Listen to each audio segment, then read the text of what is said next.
Hey everybody, Tin Man here. Welcome to my easy cooking channel. What I have here is some beef stir-fry strips that I had in the freezer, and I'm unthawing them, and I made a marinade. And the marinade is Chuck Adams deer jerky recipe. So I'm going to marinate these all night, and tomorrow I'm going to make some jerky in my toaster oven. This is what my marinade consists of. It's half a cup of soy sauce, half a cup of Worcestershire sauce, and then I just sprinkled in some seasoning salt, garlic powder, onion powder, accent, which is MSG, so if you don't like that or you're allergic, you can leave that out. It also calls for black pepper, but my wife doesn't care for that, so I just substituted some crushed red pepper flake.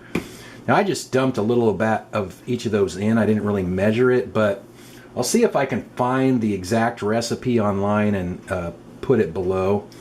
I've actually used just pre-made marinades in bottles to do this too. This is just a pork marinade that I've used before. So there's a lot of different marinades you can use for this. It's the next morning, so it's time to make our jerky.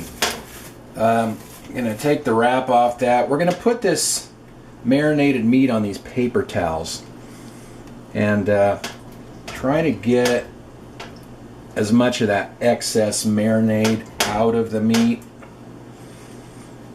as we can. That way it's not going to be dripping all over the oven and stuff. Alright, still trying to get as much of this moisture, excess marinade out of there as I can. This was awesome because this meat was all cut up like that, stir-fry meat. But if you're going to buy like beef to cut up yourself, get something nice and lean like a round steak, a London broil, a rump roast, something like that. You don't want too much fat in it because otherwise you end up with greasy jerky. So this is exactly 1 pound of meat. And it's getting to be kind of a tight squeeze here, but I think I can fit it all. Might have to overlap them a little bit. I'm putting them right directly on the oven tray, and then the oven rack, and the tray will be underneath to catch the juice if any drips down.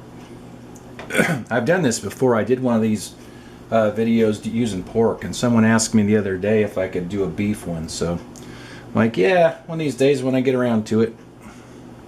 I managed to squeeze all that meat on there. If any of them do fall through the cracks of the rack there, they'll just get caught in the tray, so it won't really matter. Set the oven to 190 degrees, and I'm guessing it'll probably take 2-3 hours. This is a lot faster than those dehydrators.